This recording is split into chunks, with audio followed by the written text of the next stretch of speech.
X and Y stuff started. I'm going to next take what's going on with time and derive an equation for you that's going to make your life 100 times easier for this kind of problem. Do you see that as we go through this problem, we have this and we have a VI, that in this case now, we know this. What's the delta Y equal to on that problem? 0. Our velocity initial is going to be, in the Y, is going to be VI cosine of theta, right?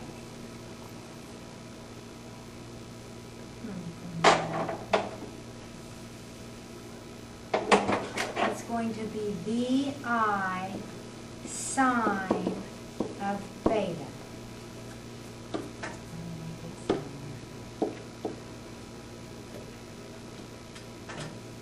So now, yes?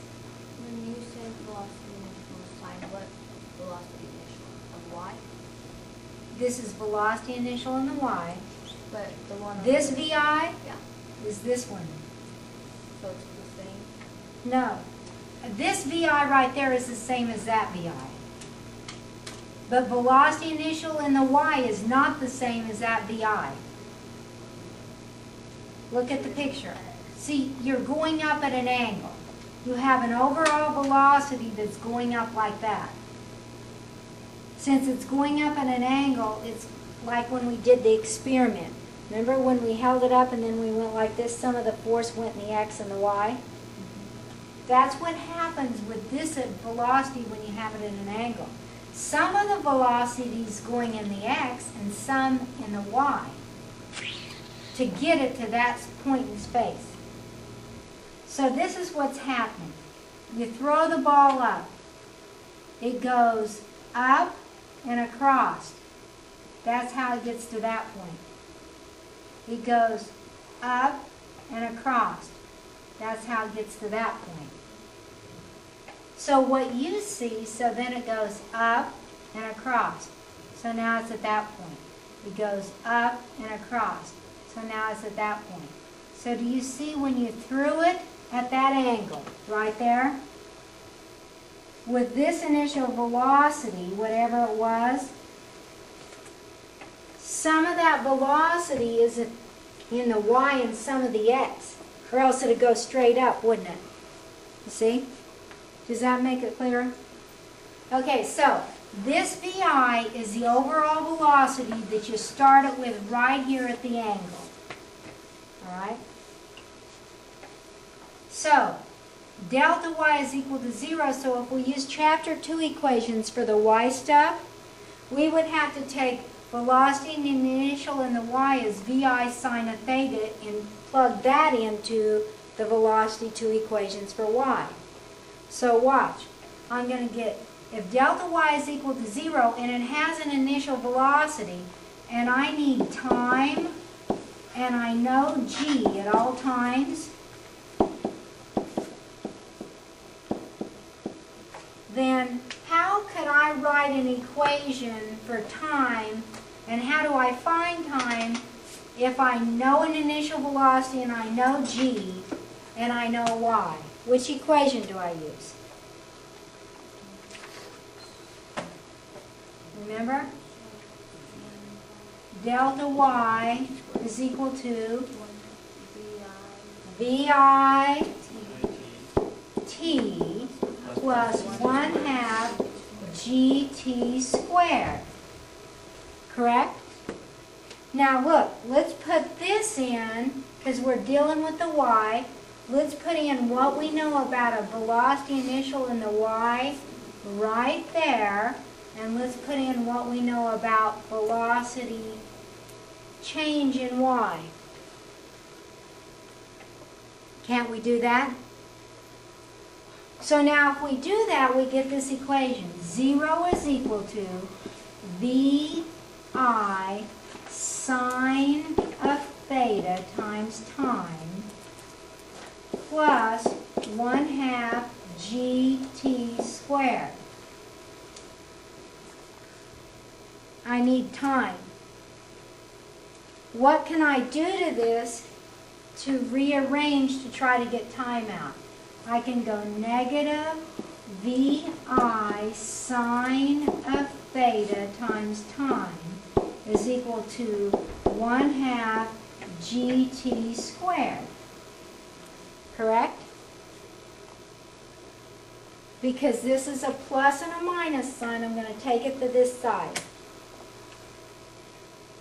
So now what can I do? I can cross off that t into that t squared, right? Because it's all multiplication and division. So now, although the book does not show you this, I have derived an equation for you that you can rearrange and get time. So you can go a negative times 2vi sine of theta all over g will give me time total for this problem.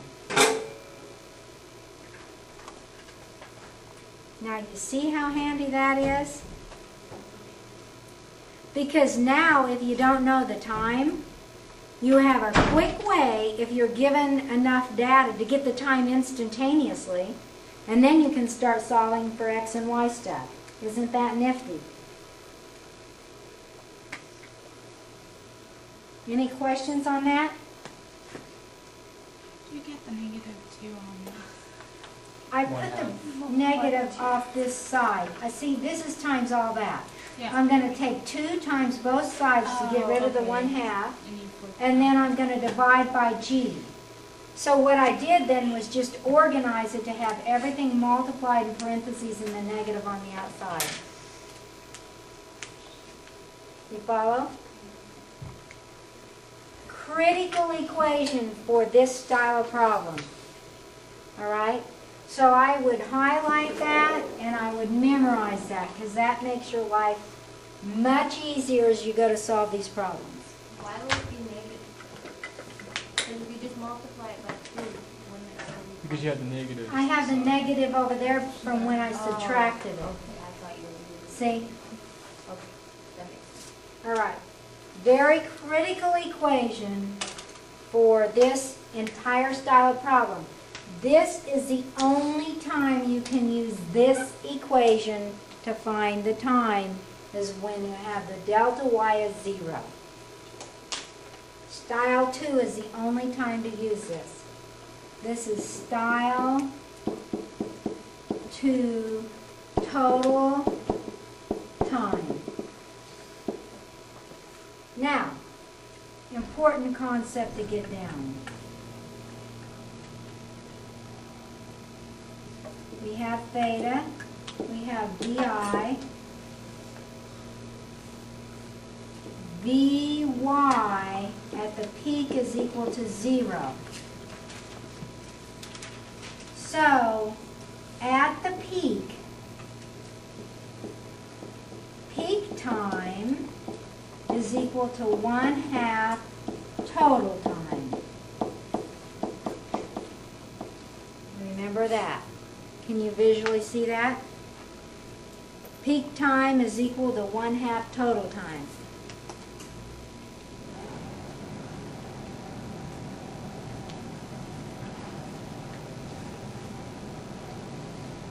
And label that so we'll know where to go with these problems.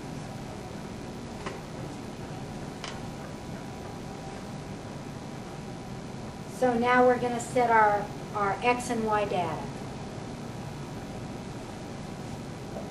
Any questions on that?